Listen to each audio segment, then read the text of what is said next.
When things go wrong, as they sometimes will, when the road you're trudging seems all uphill, when the funds are low and the debts are high, and you want to smile but you have to sigh, when care is pressing you down a bit, rest if you must, but do not ever quit. Success is a failure turned inside out. Let's talk and clear the clouds of doubt. Assalamu alaikum and welcome dear viewers from around the world.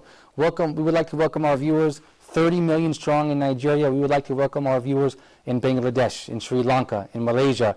We'd like to welcome our fans in Pakistan and around the world to an all new and exciting episode of your program, Let's Talk. I'm still your host Malik, and today we have another interesting and informative topic. Today we're going to talk about immigration in modern times. Everybody's moving around. What is the benefit of all this moving? Is it even recommended? Today we see people in countries like Egypt, Libya, Sudan, Morocco, Tunis, all over the world dying to immigrate to Western countries like Canada, Australia, France, England, America, even Japan. That's what we call more traditional migration. On the other hand, we have a smaller amount of people in those Western countries moving to the Middle East, searching for a more Islamic way of life. SubhanAllah, this is a very strange time we're living in. And we need a very, very, very special guest in order to clarify this topic. And of course, we have a Muslim Canadian scholar for you today. He's written numerous books I'm sure you're familiar with. He's written Muhammad in the Bible, Selected Prayers in Islam, Gender Equity in Islam. The list goes on and on. Christian evangelists are publishing entire books and articles and websites in order to refute this man's dawah attempts. Alhamdulillah, none of it has worked. You can check him out on his own website, which is www.jamalbadawi.org. And of course, now you know who I'm talking about, Dr. Jamal Badawi. Dr. Jamal, assalamu alaikum. Wa alaikum assalam wa rahmatullahi wa barakatuh. Thank you for coming back to be on another episode of Let's Talk. We certainly value your time. Thank you. And of course, we have our brothers from the studio audience. Thank you guys for being here. I would like to greet you also with assalamu alaikum as well. Excellent. Thank you, brothers, for being here. Excellent. Thank you very much. Dr. Jamal, it's strange times we're living in. Why is it that so many people are dying to immigrate to the Western world? Actually, that phenomenon is not only limited to Muslims. Okay. If it comes to certain causes behind it. There are what you might call economic immigrants, Okay. people who find that they are not able to use their capability or find work, and they migrate to some place where there may be a better opportunity Okay. to improve their career or profession. Excellent. Some point. people migrate initially for study, Okay. and then they find that they can again be more productive and having more facilities to continue with their professions. Okay. There may be some people who migrate, maybe few, with the explicit purpose of sharing the message of Islam. So even if they have another job, they keep in their mind also the duty to disseminate the message of Islam. Okay. There are some who migrate because of family ties. Of course, that's In another. some places, Lebanese, this one is from Kharbat Roha, this is Okay, right, right. her family and relatives, Okay, yeah. just come and join in. So there's a variety, of course. This is not unusual. It happens. It happens throughout history. It's a complicated topic, that's for sure. But it does seem, Doctor, nowadays we have so many people throughout the quote-unquote developing world, and they're dying to immigrate to the so-called developed world, to reside there, to live there, and they're looking for a better life. But isn't this a sign of weakness on behalf of the Muslim Ummah, that we are dying to immigrate to countries, the same countries that are perhaps making a war against us? Not necessarily, because some other reasons for immigration is the persecution that they are living under in their authoritarian countries, right. in their home countries. Some might migrate because they've been followed by the secret police, and Right. sometimes their life even might be In danger. in danger. So it's difficult to have a stereotypical Situation. explanation of all of this reason. In some cases, it could be also weakness. You're right. There might be Right. some people who feel that the Western world is superior in every respect, maybe in technology, in knowledge. Certainly, right. But in values, sometimes they don't appreciate the values, whether spiritual or moral, that Islam teaches, that the West also needs. lacking. Not that they don't have it, but that it could help contribute in that area. But people who see things in materialistic things, the trapping, and so sometimes they feel that this is a superior civilization. That's that happened in the past also when people migrated to the Muslim land. Excellent. When Muslims were leaders in science and technology. So history has a way of repeating itself. Somehow, that's an excellent point you made, that people, maybe it's an effect of an inferiority or colonialization kind of complex, that people have the idea that we have to go to the Western countries because they are more advanced and more civilized. But just because a country is more advanced technologically, it doesn't mean that we have to define civilization, like you said. Perhaps, say, a family in Egypt, for example, or any Middle Eastern country, they enjoy better values in family life and spiritual concepts than they would in the United States. What has your experience been? I know that you live in Canada now. Do you feel it's lacking, the Canadian experience is lacking on the spiritual side as well? Well, again, I cannot stereotype. I have met a lot of Christians in particular. Sometimes I engage in dialogue or trialogue with Jewish people also, but the greatest majority, of course, in North America are Christian or people from a Christian background. And I found some of them to be very moral people in their outlook. They may not represent the majority, I don't know. Right. But very moral and very decent people to deal with. You see, some people might think that this is weakness or trying to please anyone. No, we please Allah alone. And we have our example from Prophet Muhammad sallallahu alaihi wasallam. When the Muslims were persecuted in Mecca, and the first migration, when he recommended to them to go to Abyssinia, he said there is a Christian king in whose realm or under whose rule nobody is wronged. Now he's a person who has a different religion. Right. Of course, there are points of agreement, but there are points of disagreement. Of course. Yet the Prophet ﷺ is praising that Christian king because of the quality of being just. So I think our view of the West should not be, like I mentioned earlier, an irrational, anti-American, anti-European, anti-this, without any qualifier. We are anti things that are wrong, but we are for things that are good, and there are the good and bad. Excellent point. Yeah, we need a balanced, we have to have a balanced approach. Excellent point. You mentioned, thank you for mentioning that, the first immigration, is that considered the first immigration in Islam to Abyssinia? That's right. Before, of course, the major immigration that took place, of course, to Medina. Doctor, some people say, there's some Muslim scholars that say, this concept of immigration and immigrating to other countries, it no longer exists, because after the conquest of Mecca, Prophet Muhammad, peace be with him, said there's no more immigration. I know you know the hadith, the facts more than me, so maybe you can elaborate about that. I think what they're referring to is the hadith, لا هجرة بعد الفتح. Yes, after the conquest. You see, I think that hadith has, in my humble view, has been overgeneralized. If we were to understand a text from the Quran or hadith, we have to find the historical context and the textual context also to make sure whether that is generalizable or deal with a given situation. Okay, not so simple. Exactly. There's a background. Not as simple as it may appear. Of course, the hijrah here that the Prophet ﷺ speaks about are people who sacrificed a lot, and that's why the Quran praises them. They did not migrate to get more money, better job, for example, or better job, or promoting their careers. Right. In fact, they sacrificed their life and careers. Established life and careers. It's the reverse of what we're doing today. Exactly, exactly reverse. They suffered. They incurred the loss. SubhanAllah. And as such, they were praised in the Quran and by the Prophet ﷺ that the muhajirs that are praised, the immigrants, are the one who left everything for the sake of Allah, being able to practice their faith freely, and that was in Medina. Okay. So when he says la hijrata, it doesn't mean no immigration at all. Okay, right. That means you will not be considered among those early muhajirs. Excellent. Who sacrificed because Muslims were in power already. Right. They're settled already. Different circumstances. Exactly. Different circumstances. So you will not get the same reward like those who sacrificed people, a lot. Of course. That's one thing. But understanding the hadith also must be in the light of the Quran, which is the higher authority. Of course. For sure.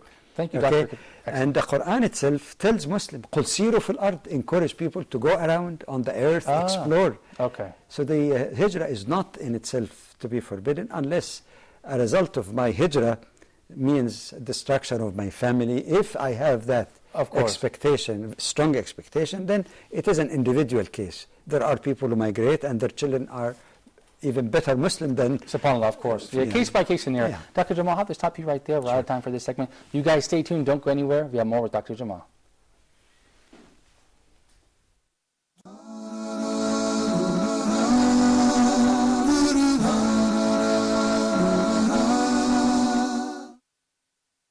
لبيك اللهم لبيك لبيك اللهم لبيك لبيك لا Hajj is the largest gathering of Muslims in one place from all over earth. There is no other day in which Allah will free necks from the hellfire. The objective of that gathering is to put these hearts together. Then the day of Arafah. وَأَذِّن فِي النَّاسِ بِالْحَجِّ يَأْتُوكَ رِجَالًا وَعَلَى كُلِّ ضَامِرٍ يَأْتِينَ مِنْ كُلِّ فَجٍّ عَمِيقٍ. We're going to talk about towards an accepted Hajj, towards a Mabrur Hajj. What do you need to do? The blessed days of Dhul Hijjah are blessed for everybody, whether you are in Hajj or not. Complete the rituals of Hajj and Umrah for Allah. والنعمة لك والملك لا شريك لك لبيك الله.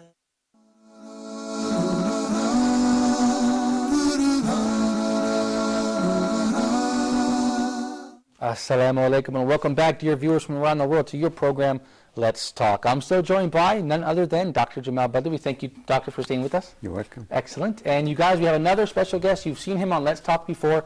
He was formerly an elected judge in Switzerland and the former president of the the Green Party in Switzerland. It's an honor to have you once again, Mr. Alessandro Jihebo. Again, thank you for being with us. My pleasure. Thank you very much for inviting me. Excellent, you guys. And of course, we have the studio audience. Thank you guys for being here and staying with us as well.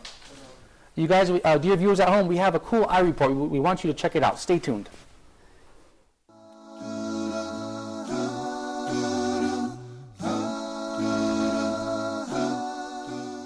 Immigration. The recent trend of immigration from Muslim-dominated countries to the Western world has been the subject of heated political debate in this era of Islamophobia and blatant discrimination against Muslims. Recent hate-mongering groups and so-called political action organizations in the United States and Europe regularly quote unfounded statistics regarding birth rates, immigration percentages, and the decline of Western civilization in order to strike fear and incite hatred against Muslim minorities. Are their claims true? Do Westerners and non-Muslims have a valid concern when they say that they are being overwhelmed with Muslim immigrants? Or is this just pure hate-mongering and profiteering by would-be politicians and so-called experts? A brief survey of history reveals that this trend has existed since the beginning of Western civilization itself. Whenever a new group of immigrants arise, they are subject to racism, discrimination, hatred, and actual acts of physical violence. Quite ironic considering these lands were supposed to be founded on equality and justice for all. How can we forget the murder of a pregnant Muslim from Egypt in 2009 in a German courtroom? The headscarf martyr Marwa al-Sharbini was stabbed 18 times by a Jewish extremist who did not want her to testify in court that he had harassed her for wearing a headscarf in public park with her children. How about the stabbing of a Muslim cab driver from Bangladesh in New York around the anniversary of 9/11 by a radical racist and Islamophobe? More recently, in 2011, a politically motivated racist gunned down over 70 innocent people camping on an island retreat in northern Europe. Immediately, the media condemned this act of so-called Islamic terrorism. When it was discovered that the man who perpetrated this terrible crime was a white Anglo-Saxon Protestant male, the term terrorism was removed from all media reports covering the story. Who can ignore the media blackout concerning these acts of hateful violence? These hate-mongers, racists, and bigots claim that Muslims are aiming to change the landscape of their society and have no place within their border. They incessantly chant slogans of freedom, equality, and democracy for all, but these chants fall on deaf ears and are not applied to the Muslim immigrant. African Americans, Hispanics, and Catholics, and other ethnic groups have experienced similar treatment in the recent past. Muslims from around the world continue to suffer by this culture of racism, initiation by hazing commonly referred as integration.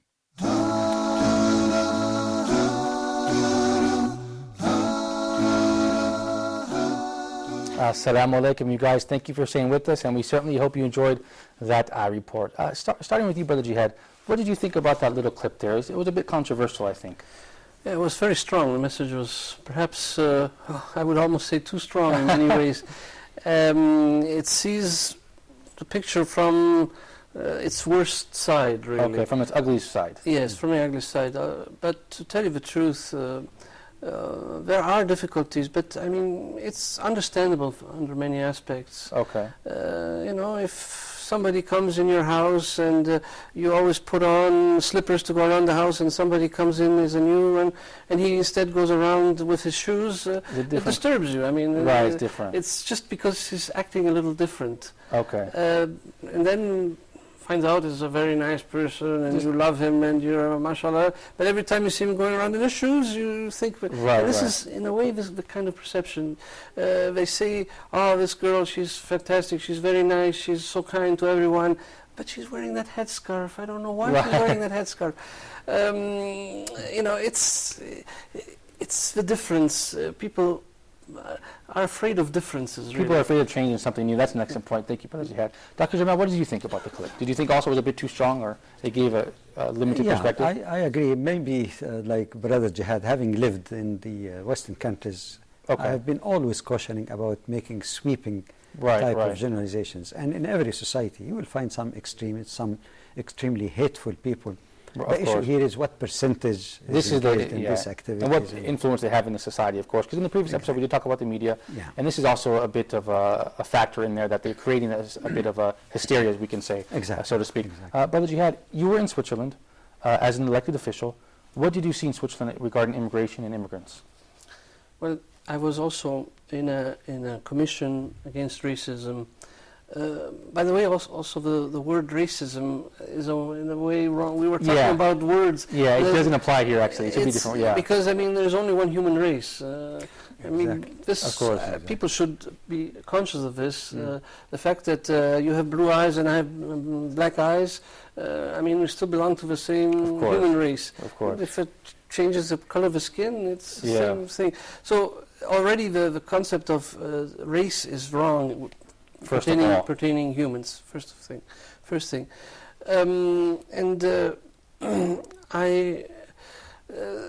So the problem is mostly cultural, ethnical differences, and the nature is always there. The problem is always there, and you see the different policies in the different countries in Europe, where the French, for example, they try to absorb the other culture, or like in North America, the Americans, the melting pot of America, while in Canada we had the multiculturalism aspect, and which was working very well until the last Prime Minister Turner, what's his name, he kind of messed things up, but otherwise we have these two examples, and I believe that multiculturalism is actually the one that's working best, because this is where we have less problems, where there's multiculturalism, and it's not a coincidence that the extreme right parties, they're fighting against this multiculturalism because they know that works. It can work. Excellent point, Brother Jihad. Dr. Jamal, what was your experience immigrating to the United States and Canada?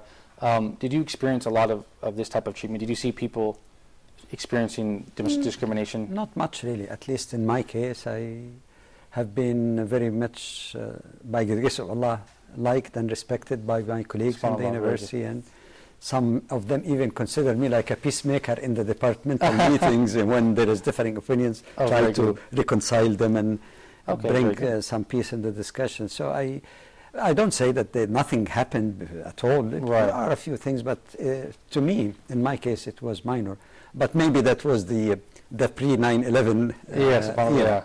But I'd like to make a comment on something that came in that clip also, about the use of the term integration, that sometimes people mean different things by the term they use.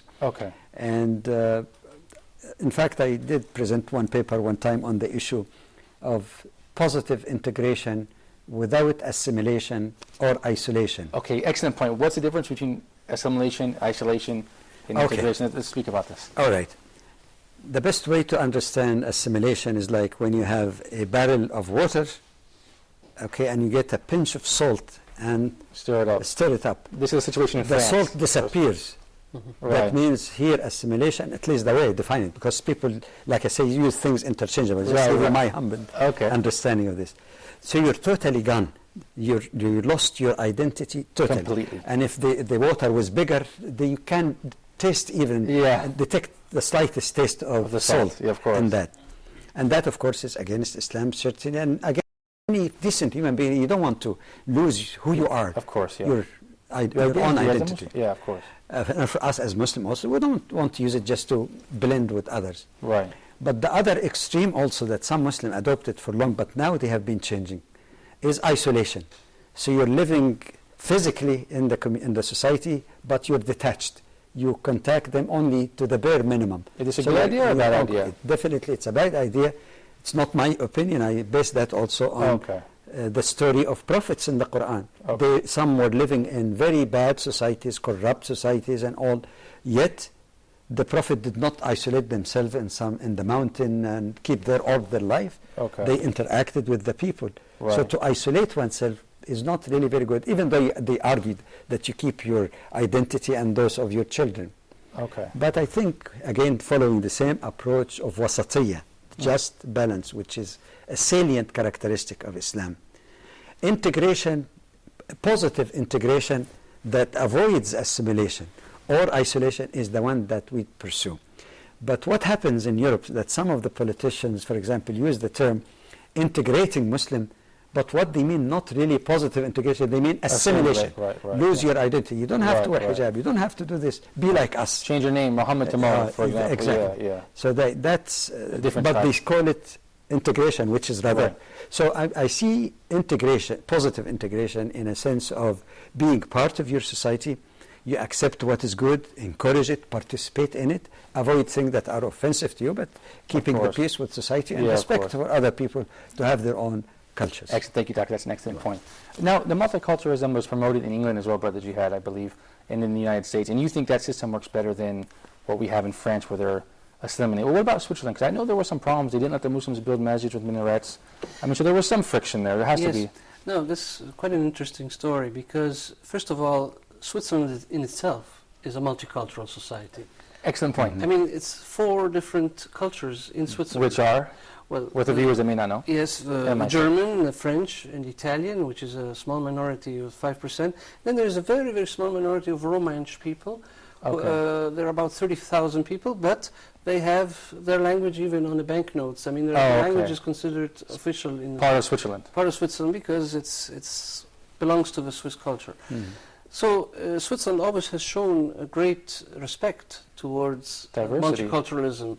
When the Huguenots were kicked out of France in the 17th century or 16th century, they were, the Protestants, these were Calvinists, they were sent away from France. Where did they go? They went to Switzerland because that's where they found freedom, so to speak. Freedom, yes, and a society ready to accept them. And so, you know, Switzerland has always been actually quite open. It's since very recent times that that it's closing up on itself. And the question on the minarets was quite interesting because there's also false perception on that because, of course, the majority of the Swiss people, they voted to ban the minarets, construction of minarets, which is quite a idiotic thing. Yeah, well, of course it is. But one must also contextualize the situation. At that time, there were 2 Swiss citizens who were captive of Gaddafi. It was a political battle. Yeah, and Gaddafi went against Switzerland saying, if the Swiss vote against the minarets, I will bombard Switzerland. So of course, what would the Swiss do? Okay, come and bombard us and see what happens. Yeah, so it was like a political thing. Yeah, so many Swiss voted against the minarets just because of this issue. Oh, I see. So this one has to be careful. But it's very, very interesting about this issue of the minarets is that many people actually started to learn about Islam because of this voting. Excellent. And actually, many people embraced Islam as a consequence of this. Oh, So they went right against the... Sometimes it happens like that. The media, they go against us, but then subhanAllah, in the end, it seems to come back. Thank you, Fazia, for that wonderful comment. If I may add, this happened so many times. After the Rushdie satanic verses, the copies of the translation of the Quran in North America and maybe in other places were flying off the shelves, and there was not enough even. And through that, some people, just out of curiosity, and some of them ended up accepting Islam. After the cartoons in Denmark, excellent point. Even though the reaction of some Muslims was not really in line with Islam or with good reason, but even then that generated interest, and some people, like in America also after Rushdie embraced Islam. 9/11, the same thing happened. So it's amazing. It is amazing, subhanAllah. But Doctor, what you said the reaction of some Muslims wasn't correct. What should the reaction be in like these tough times? When we're the reaction is not what I consider to be incorrect, is resorting to violence, threat of murder, and all of these kind of things. If you have some ideas you don't agree with it, counter it rationally and objectively by feeding the correct information. Right. That's why at one time there was a great deal of attack on the Prophet ﷺ in North America. You know what? The CARE, one of the advocacy organization there, they said, all right, they collected donations, have had a book about the real personality of Prophet Muhammad ﷺ, and they said, anyone who is interested, call us, we'll send you a free copy. Okay, and this That's is more effective. The way, more effective, more positive, not resorting to childish or violent kind of reaction, burning books, and it feeds into the, of course, doesn't accomplish anything. This reaction, then the violent reaction and condemnation in a very hyper manner, generated interest among the people to give fame to people who otherwise would have nobody would have cared about. Who heard about Rushdie? He was one of the writers. But with this controversy, his books sold in huge quantity. Bestseller. SubhanAllah, it's very interesting, SubhanAllah. And you know, like you said, there's a lot of political things going on behind it with the Rushdie, but SubhanAllah, 9/11, Rushdie, the minarets, it all generates people's interest in Islam. And maybe some Muslims don't realize that there are some circles or quarters that create some of those events or pushed for it on purpose because they studied Muslim and they say they react emotionally and all of that. So they say, look, we told you Muslims are fanatics and irrational. They're just proving their own points upon So that's why you notice whenever things get quiet, something comes up. Someone pops up on purpose. Thank you, Dr. Ron, for that excellent comment. You guys stay with us. We have to go to a short break. We'll be right back.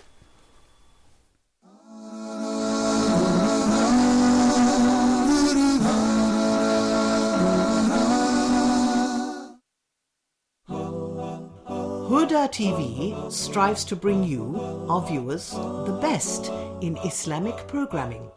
Please send your comments and suggestions to feedback@huda.tv.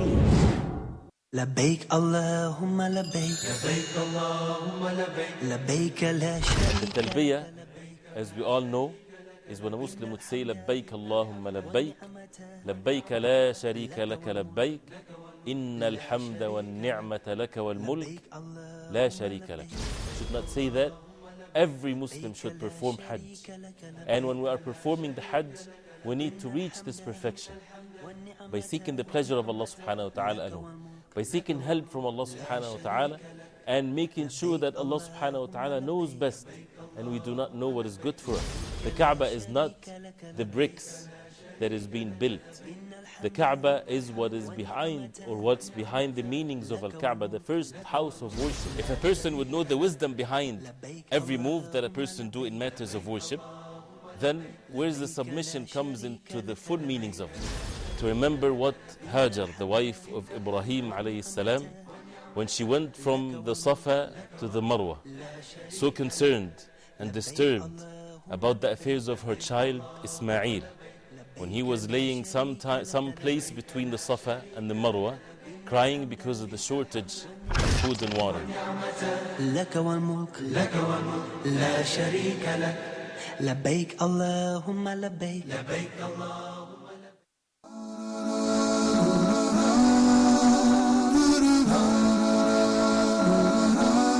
Assalamu alaikum and welcome back, and thank you for staying tuned and staying with us for the final segment of your program, Let's Talk. I promised some questions from the studio audience, so we're going to get right to it. Thank you, brothers. Are there any questions from the studio audience? please. Go right ahead. First of all, assalamu alaikum to everybody. Alaikum salam, brother. What is your name and where are you from? Yes, my name is Hussam Eddin Alam. I'm a student at the Faculty of Sharia and Law in English, the 4th year. MashaAllah, thank you, brother. And I'm from Egypt. Excellent, thank you for being here. Actually, and as a matter of fact, my question is divided into two halves. Okay. The first one is posed to Professor Jamal, and the other one is to Mr. Jihad. Yes. Excellent. As for the first half, given the fact that for a wide variety of reasons, some Muslims may have to live in non-Muslim countries and live as minorities. So, based on your papers that you presented, sir, how can Muslims integrate while maintaining their own identity as Muslims? As for the other half, which is posed to Mr. Jihad, now with the rise of the far right in Europe in general and in the Eurozone in general, how do you see the political scene and the security situation for Muslim minorities in Europe? MashaAllah, thank you for those intelligent questions, brother. Very interesting questions. Thank you very much. Dr. Jamal, would you like to go first? And we'll try to tackle these ones briefly because we have another question as well. Very quickly, inshallah. To maintain identity begins actually with your own education, with your own attitude, the strength of your own faith. Precisely how it works, well, if there is an activity that does not contradict our Sharia, accept it and participate, even if you don't agree with every point, because the Quran says cooperate in what is good and righteous, and that is applicable to cooperating with non-Muslims. Things that are contrary and offensive to your faith, you don't, if there is a drinking party and you don't want to be there, you politely decline, for example. So that's the way to participate in righteous and good activities, or at least neutral activities, and avoid what is wrong, and sometimes compromising on small issues but not basics. Thank you very much, Doctor. You have a nice, very easy way of getting along and not compromising things. It's very nice. Thank you for sharing that, Doctor. Brother Jihad, with your, the second half of the question was for you. Yes. Well, the Eurozone. I'm sorry. Yeah, the right wing, of course, right now are on a surge, and on the 23rd of October there are national elections in Switzerland, and we'll see if the right-wing party of Switzerland will again win the elections as it did 4 years ago. But to tell you the truth, there is, of course, a radicalization in society as a whole. So anything that tends to bring this way or that way is usually what is having more success on a political scheme. Whatever is moderate is being lost. So this is an unfortunate situation in Europe. But I think Egypt, with its revolution, has opened the eyes to a lot of people in the world, to tell you the truth. There is, in Spain, indignados, in America, you see the people in Wall Street. They're starting to open their eyes, and they're actually seeing that the ruling elite actually manages to rule only because they manage to separate, to divide the people. The people, yeah. And it's so they, from the ivory towers, they look down on the people, fighting each other, and they do. Oh, this guys are going to win, so let's help the other guys.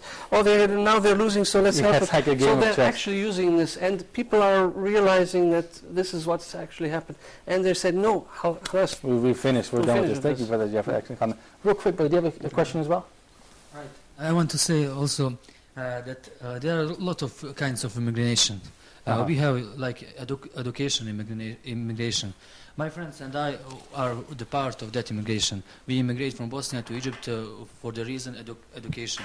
I learned that one beautiful words that today's learners are tomorrow leaders. But that tomorrow leaders, who are we in the reality? We now have, like example, Somalia. That's the problem. And we don't care, a lot of us don't care about that. Yeah. Maybe tomorrow it will be Egypt or Bosnia. And we still don't care about that. And that's, I think, that problem, we must care about that. And also my question is, in the immigration, if we immigrate a lot, immigrate in the reality, if I immigrate in Turkey, I don't ever return in my country, and I don't care about my brothers and my sisters, my families in the country, what will happen in my country? It will lost or it will stay real. Can you ask me? Excellent point, brother. Thank you for that wonderful question. And if you don't mind, I'm going to answer your question and tell you, we actually did a show about Somalia, and we were talking about this issue, like nobody cares, everybody forgot about Somalia, subhanAllah, but we care about Somalia on the TV. But Dr. Jamal, if you could talk real briefly, we only have about a minute left. Can you just talk about immigration for educational purposes? These brothers came from Bosnia to Egypt. That's praiseworthy, of course. That's very praiseworthy, and that's non-controversial, really, as far as I know. No controversy at all, of course not. Not that I know of. So, in fact, the fact that you integrate in society does not mean, actually, that you forget that you are part of the body of the Muslim Ummah, which knows no geographic boundaries. So you're doing both. It's not at the expense of this. Or that, you have to care about both. You don't only have to care about other Muslims everywhere. You have to care about all humans, because the Prophet ﷺ in one hadith, الناس عيال الله وأحبهم إلى الله أنفعهم لعيالي أو كما قال, he says, human beings are like the dependents of Allah. People, they didn't say Muslims only. And he says the most beloved of them to Allah are those who are more beneficent to the dependents of Allah. Thank you, Dr. Jamal. Which include non-Muslims as well. Of course, everybody. We have to care about everybody. Yeah. Dr. Jamal, I'm sorry I have to stop you there. It's the end of the program. Sure. Brother Jihad, thank you for coming. We're going to bring you back for sure, inshallah, as long as you schedule permitting. Thank you. And brothers from all the way from around the world, from Egypt, from Canada, from Somalia, from Bosnia, thank you guys for coming. We appreciate it, and we look forward to having you again on Huda TV, inshallah. Dr. Jamal, thank you for coming to our studios, inshallah. Do you have any websites or anything that people want to learn more about you or read some of your books? Where can they find you? Actually, the material are scattered in different sites. And anything that appear in my name, I have no idea about it. They just put the name and don't put material. But there is a lot of material on YouTube. Okay, just put your name. Just put the name Jamal Badawi, Jamal, Badawi, Badawi. There are lots of material there, dialogues or lectures. And same thing with Google. And then, you can get it through Google, but YouTube can get you very quickly there. The tapes, the extensive number of tapes are found in Islami City. Islamic City. Islami City. ISLAMI. This one is .com. .com. Okay. Very important site that began to build up material that used to be on Islam Online before is called On Islam, one word. www.onislam.net. Okay, excellent. So you got .net, .com. Okay, we're going to... And .org. Excellent. .org would be like Jannah. JANNAH.org. Okay, excellent. Well, thank you for your time once again, Dr. Jamal. All right, you guys, thank you. Thank all the viewers around the world for staying tuned and watching another excellent and interesting episode of Let's Talk. We look forward to seeing you next week, and until then, we leave you in the care of Allah. Assalamu alaikum wa rahmatullahi wa barakatuh. Wa alaikum assalam.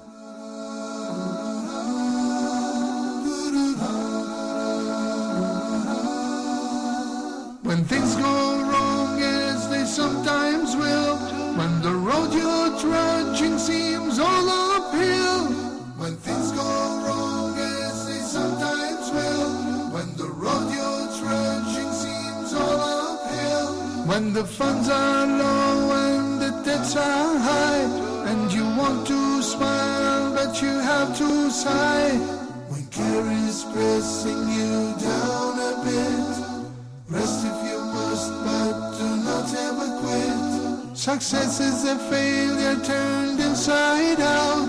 Let's talk and clear the clouds of doubt. Success is a failure turned inside out. Let's talk and clear the